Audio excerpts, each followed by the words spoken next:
Já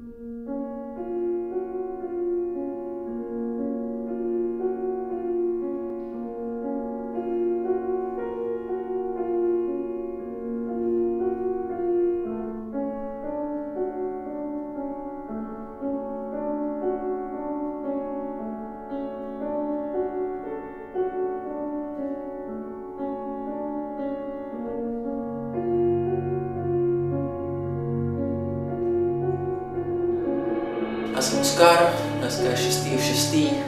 půl jedný a já začínám dělat bakalářku. Bakalářku dozdávám 13. v pondělí, takže na to mám týden. Napsal jsem celou bakalářku. Chybí mi tam asi 200 slov. A já se přijdu nervózní, protože nejdou mi napsat věty, celý den to píšu, furt něco se dělo, někam jsem jezdil, nechce se mi pracovat, musím to zítra ráno vytisknout. Budeme si asi povídat o tom, co nemám a co mám dělat. Když jsem nervózní, tak jsem nervózní. Ale udělal jsem fakt dobrý video.